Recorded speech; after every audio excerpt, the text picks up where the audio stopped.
میں کسائی کا کام کرتا تھا۔ میری دکان کے پاس ایک 7 سالہ لڑکا آ کر بیٹھ جاتا اور مجھ سے چربی لے کر چلا جاتا۔ ایک دن کچھ لوگ اسے بری طرح سے مار رہے تھے اور وہ خون سے لت پت ہو چکا تھا۔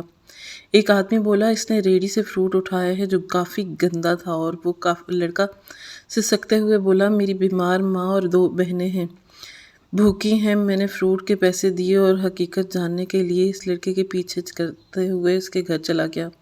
سامنے کا منظر دیکھ کر میرے رونگٹے کھڑے ہو گئے۔ میں اپنا گوشت کاٹنے میں مصروف تھا جب وہ بچہ بڑی للچائی ہوئی نظروں سے گوشت کو دیکھ رہا تھا۔ میں نے نوٹ کیا تھا کہ جیسے ہی سویرے ہماری دکان کھلتی دکان کے پاس بیٹھ جاتا، جیسے ہی میں گاہکوں کے لیے گوشت کاٹتا شروع کرتا وہ مجھے بڑے غور سے دیکھتا اور پھر ننگے پاؤں چلتا ہوا میرے پاس آتا، کہتا، بھائی یہ بچا ہوا گوشت اور چربی ہے، یہ تم مجھے دے دو۔ مجھے حیرت ہوتی کہ وہ بچہ چربی اور بچے ہوئے گوشت کا کیا کرے گا۔ بہرحال وہ میرے لیے بالکل فضول اور بیکار تھا۔ میں شاپر میں ڈال کر اس کو دے دیتا۔ بچہ بمشکل 8 سے 9 برس کا، رنگت اس کی گوری سفید تھی، لیکن ننگے پاؤں پرانا سا لباس پہنے وہ بہارے بازار میں یوں ہی چلتا پھرتا رہتا تھا۔ کبھی کسی سبزی والے کے پاس کھڑا ہوتا تو کبھی کسی پھل فروش والے کے پاس، تندور والے کے پاس، گو کہ سب چیزوں کی بڑے غور سے دیکھتا رہتا۔ شاید اس کی ان باتوں پر زیادہ توجہ نہ دیتا، لیکن کچھ دنوں کے بعد جو واقعہ رونما ہوا تھا، میری توجہ خود بخود اس لڑکے کی جانب ہو گئی، کیونکہ اس کے ہاتھ میں ایک کالے رنگ کا تھیلا سا پکڑا رہتا تھا اور مجھے یہ لگتا تھا کہ جیسے اس تھیلے میں کچھ ہے۔ انہی دنوں شہر میں ایک خودکش حملہ ہوا اور ایک بچے کے ذریعے تھا۔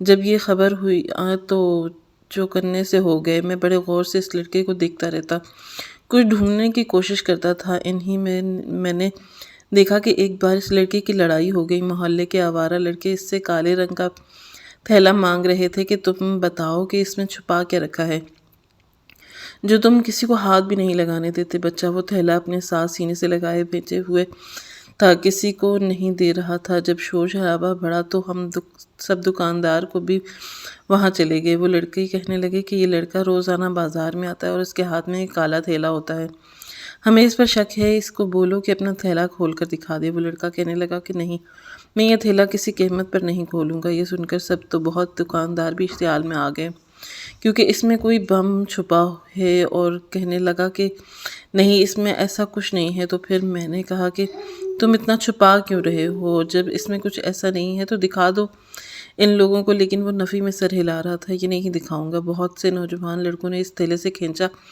چاہا، لیکن اس نے اپنے قریب آئے نوجوان کو دھکا دیا اور بھاگ کر گلی کے اندر چلا گیا۔ بہت سے نوجوان اس کے پیچھے گئے، لیکن ایک دم وہ گلی میں غائب سا ہو گیا، شاید چھپ گیا۔ بہرحال لوگوں نے کہا کہ اگر اب یہ دوبارہ نظر آیا تو اس کا تھیلا ضرور دیکھیں گے۔ دوبارہ کئی روز تک اس بچے کا وہاں رخ نہ کیا۔ مجھے تو عجیب سے وسوسے آنے لگے تھے کہ آج کل چوری چکاری، یہ خودکش بم دھماکے والے بھی بڑھنے لگے تھے۔ خدا ایسے لوگوں کو غارت کرے جو معصوم بچوں کو یہ سب سکھا کر ان کی زندگیاں برباد کر رہے تھے۔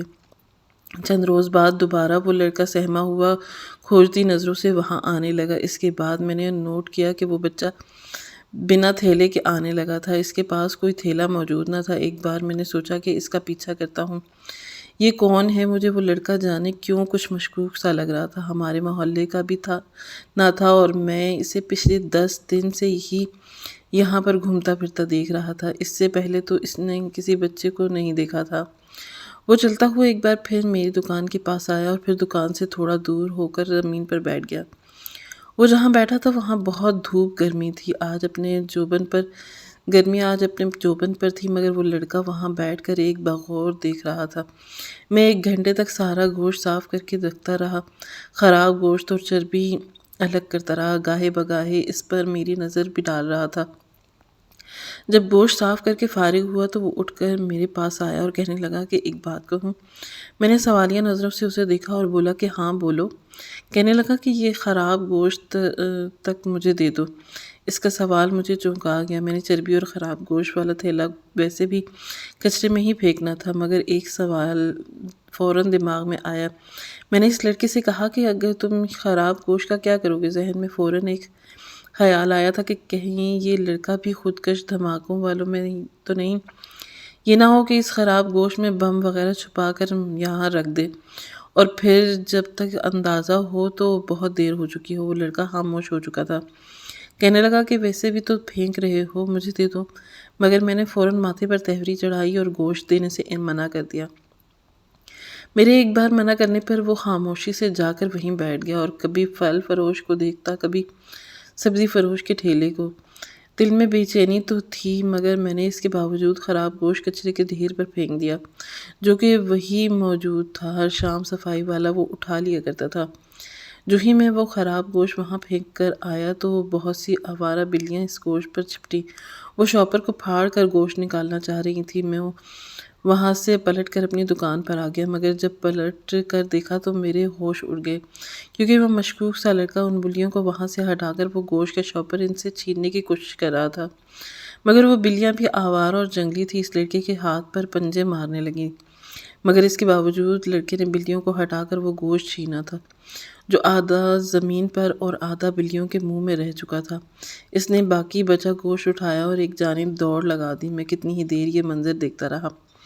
شکل سے تو اچھا خاصا معصوم ہوتا تھا، مگر کوئی بھی لڑکا بھلا خراب گوشت کیسے لے کے جائے گا، اتنی جدوجہد کیوں کرے گا؟ میں ساری رات سو نہ سکا، یہی سوچتا رہا کہ اس لڑکی کے بارے میں کیسے جانوں، وہ کہاں کا تھا اور ایسا کیوں کر رہا تھا۔ اگلی روز تو اس لڑکے نے وہ حرکت کی کہ سب کو ہی پریشان کر کے رکھ دیا۔ میں نے ابھی دکان کھولی ہی تھی کہ اپنی دکان کو سیٹ کر رہا تھا کہ ایک شور سا آواز میں آئی۔ بہت سارے نوجوان اس لڑکے کے پیٹ رہے تھے۔ میں وہاں پہنچ گیا۔ میں نے دیکھا کہ وہ لڑکا اپنے پیٹ پر ہاتھ رکھے گھٹنوں کے بل بیٹھا تھا اور منہ بھی اس نے اپنے گھٹنوں میں دے رکھا تھا۔ لوگ اس کی کمر پر مکے مار رہے تھے، اسے سیدھا کرنے کی کوشش کر رہے تھے، مگر وہ اپنا چہرہ چھپائے لوگوں کے خود سے مکے کھا رہا تھا۔ میں آگے بڑھا اور لوگوں کو اس بچے سے دور کرنے کا کہا لگا، اور بیچارہ تو بالکل ہی ادمرا سا ہو کر رہ گیا تھا۔ آخر کو تھا ہی 8-9 سال کا، اور یہ لوگوں کا مجموعہ جو اسے پوری طاقت سے پیٹ رہے تھے۔ میں نے کہا کہ اب کیا کر دیا اس نے؟ اب تو اس کے پاس کوئی تھیلا بھی نہیں ہے، کیوں مار رہے ہو اسے؟ وہیں ایک پھل فروش بھی تھا، کہنے لگا کہ یہ چور ہے، میرے پھل چوری کیے ہیں، اور اس کمینے نے اپنی قمیض کے اندر کالا تھیلا سلوا کر رکھا ہے، گلے کے اندر سے اس کے اندر پھل وہ رکھتا ہے۔ نہ جانے لوگ اپنے بچوں کو محنت مزدوری کرنے کے بجائے چوری کیوں سکھاتے ہیں۔ وہ لڑکا سسکیوں سے رو رہا تھا، سب کی مہار کھا رہا تھا، لیکن اٹھنے کے تیار ہی نہیں تھا۔ میں نے پھل والے کو پیسے دیے اور اسے چلتا کیا، باقی کا رش بھی چھٹنے لگا۔ اس بچے کے پاس گھٹنوں کے بل بیٹھ گیا۔ میں نے کہا کہ بیٹا، چوری کرنا بری بات ہے، تم یہ پھل کیوں چوری کیے ہیں؟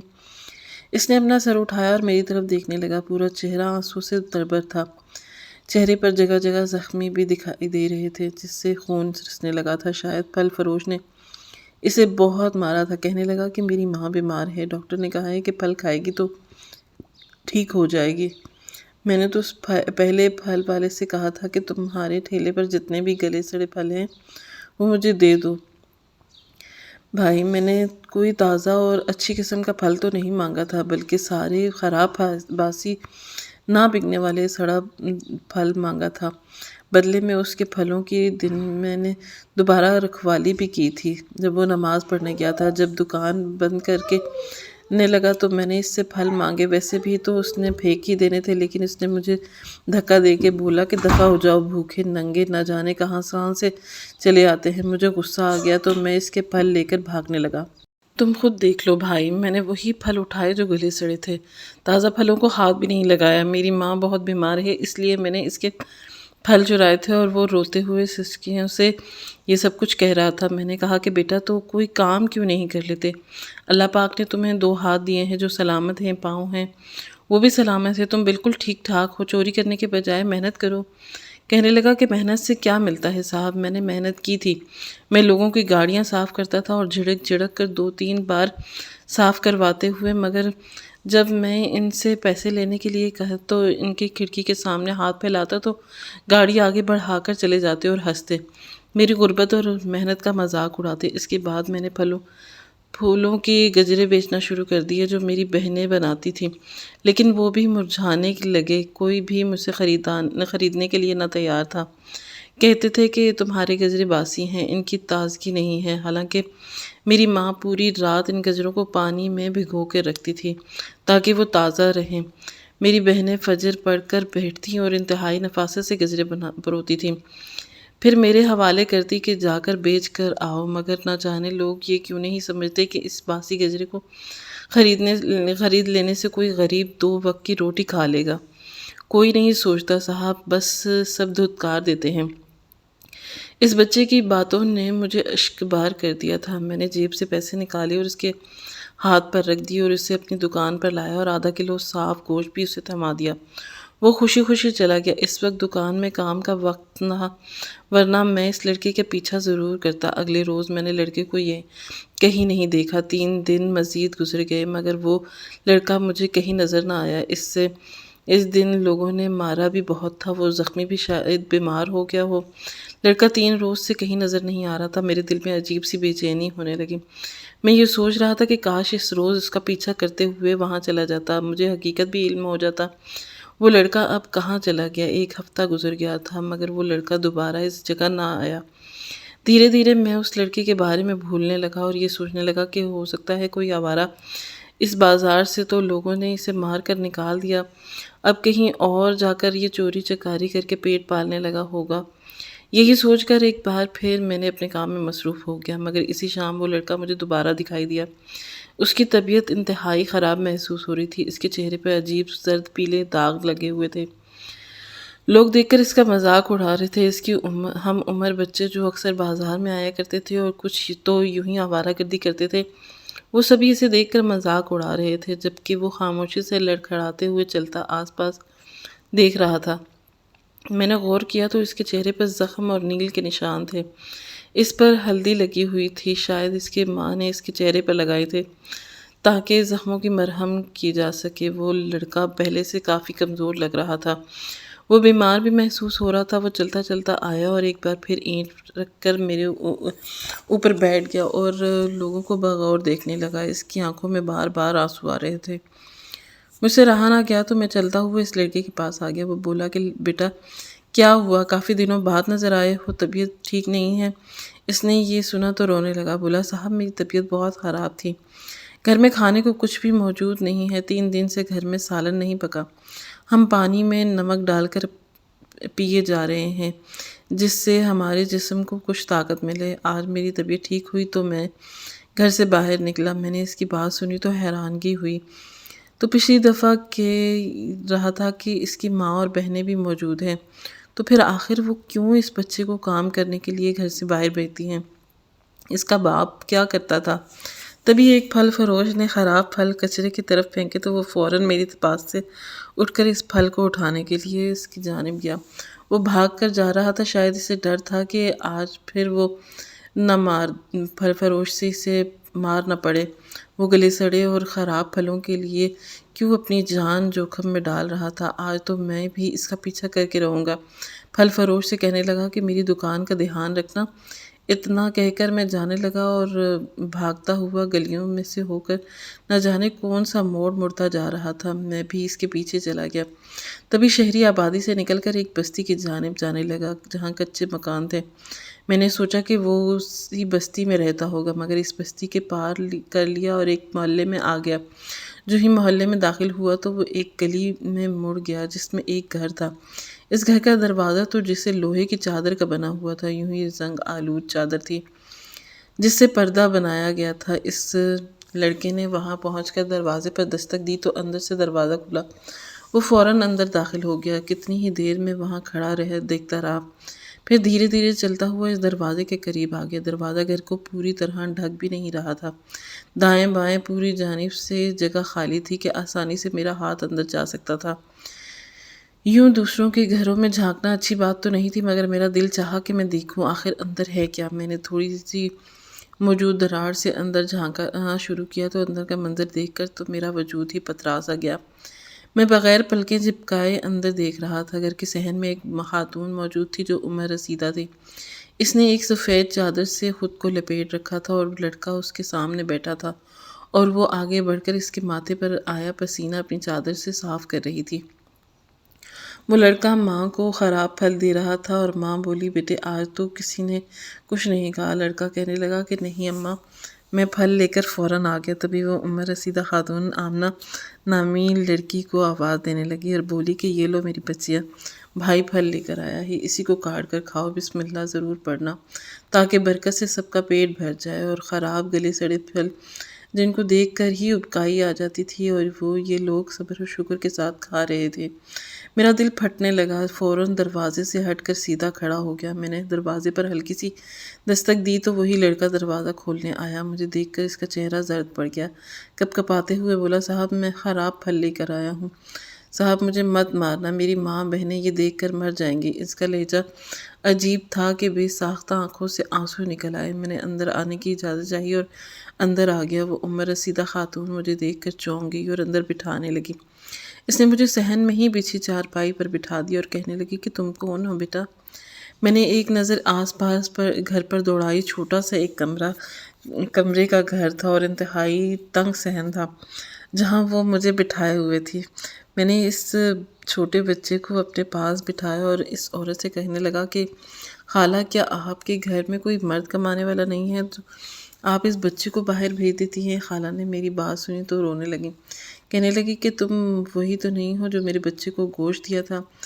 میں نے کہا ہاں۔ تو مجھے کہنے لگی کہ بیٹا ایک زمانہ تھا جب ہم بھی بڑے خوشحال اور عیش و آرام سے رہا کرتے تھے، مگر پھر میرے شوہر کا انتقال ہو گیا تو اس کے بھائیوں نے اس کی تمام جائیداد ہڑپ لی اور ہمیں اپنے گھر سے بے گھر کر دیا۔ میری 2 بچیاں ہیں اور ایک بیٹا جو مجھے شادی کی کافی سالوں بعد خدا نے عطا کیا تھا۔ خوش تھی کہ اللہ تعالیٰ نے مجھے بیٹا عطا کیا ہے، مگر اس کی پیدائش ہوتے ہی 3 سال بعد میرا شوہر انتقال کر گئے اور میں اپنی جوان بچیوں سمیت بے گھر ہو گئی۔ مجبوراً اس چھوٹے سے کرائے کے مکان میں آ کر رہنے لگی ہوں۔ ہمارا گزارا بہت مشکل تھا۔ ہم انتہائی شریف اور باپردہ عورتیں تھیں، کبھی گھر سے باہر قدم نہ رکھا تھا۔ کچھ سال تو لوگوں کے کپڑے سی کر میں کام کرتی رہی، مگر اب غربت اس قدر بڑھ چکی ہے کہ مجبوراً اپنے بچے کو کام پر بھیجنا پڑتا ہے۔ یہ بچہ پہلے محنت مزدوری کر رہا تھا مگر لوگوں نے اسے پیسے نہ دیے اور اب اسے بازار میں جا کر کچھ کھانے کے قابل لے آتا ہے، بس اسی سے ہمارا گزارا ہوتا ہے۔ وہ رو رو کر مجھے اپنی زندگی کی داستان بتا رہی تھی۔ اس کی 2 جوان بیٹیاں تھیں اور دونوں ہی شادی کے لائق تھیں، مگر جہیز نہ ہونے کی وجہ سے اور اس کی غربت کی وجہ سے کوئی بھی بیاہ نہیں رہا تھا۔ میں نے جب یہ سنا تو آنکھوں سے آنسو بہنے لگے۔ آج میں نے اپنی تک 3,000 روپے کا گوشت بیچا تھا۔ میں نے ان 3,000 روپے میں سے 2,000 روپے نکالی اور اس کے ہاتھ پر رکھ دی اور بولا کہ کچھ راشن خرید لینا۔ اتنا کہہ کر میں گھر سے نکلا۔ رات ساری بے چین رہا اور روتا رہا۔ اس دنیا میں کس قدر مشکل حالات سے لوگ دوچار تھے، لیکن اس کے باوجود خدا کی ذات کا صبر و شکر سے کام لے رہے تھے۔ اپنے بھائی کے ساتھ رہتا تھا۔ میری ماں نہیں تھی بلکہ پاپا بھی تھے جن کو فالج کا اٹیک ہوا تھا، وہ بستر پر ہی تھے۔ ہم دونوں بھائی اس کا واحد سہارا تھے۔ میں نے ساری رات سوچا اور پھر اس بارے میں اپنے بھائی سے بات کی اور ابو سے بھی ذکر کیا۔ ابو بھی ہماری بات کی تائید کی۔ اگلے ہی روز میں ان کے گھر چلا گیا اور خالہ کے پاس بیٹھ کر ان کی بیٹی کا رشتہ مانگ لیا۔ میں نے اپنی اور چھوٹے بھائی دونوں کے لیے ان کی دونوں بیٹیوں کا ہاتھ مانگا۔ خالہ تو سسک کر رونے لگی اور میرے آگے ہاتھ جوڑنے لگی۔ میں نے فوراً ان کے ہاتھوں کو پکڑ کر اپنے ماتھے سے لگا لیا اور بولا کہ آپ بڑی ہیں، بڑے سر پر ہاتھ رکھتے ہیں، ہاتھ نہیں جوڑتے۔ خالہ مجھے دعا دینے لگی اور رونے لگی۔ میں ان کی دونوں بیٹیوں کو بہا کر اپنے گھر لے آیا اور دونوں بہت ہی سلیقہ شعور اور نیک لڑکیاں تھیں، انتہائی خوبصورت تھیں۔ یہاں آ کر انہوں نے ہمارے گھر کو جنت بنا دیا۔ میں نے خالہ کو بھی اپنے ساتھ اپنے گھر پر رکھ لیا اور یہاں آ کر بہت زیادہ خوش تھیں اور ان کے چھوٹے بیٹے کو اپنے ساتھ دکان پر کام کے لیے لگا دیا۔ وہ صبح اسکول جایا کرتا تھا، شام کو میرے ساتھ دکان پر کام کیا کرتا تھا۔ یقین مانے اتنا سکون مجھے حاصل ہوا تھا کہ شاید ہی کسی کو دنیا میں حاصل ہو۔ بڑوں کی دعائیں اور خوشیوں سے گھر میں برکت آنے لگی اور میں دن دوگنی رات چوگنی ترقی کرنے لگا۔ بس کوشش کیا کریں کہ جب گلی محلے میں ایسے بچے دیکھیں تو حسب توفیق ان کی مدد کر دیا کریں۔ یقین مانیں ایسا کرنے سے نہ صرف آپ کی نیکیاں ملیں گی بلکہ کسی غریب کا بھلا بھی ہو جائے گا۔ اگر آپ دھتکار کر اس کی تذلیل کر دیں گے تو خدا آپ کو ایسی مصیبت میں مبتلا کر دے گا جس میں آپ کا اس سے بھی کئی گنا زیادہ مالی نقصان ہو سکتا ہے۔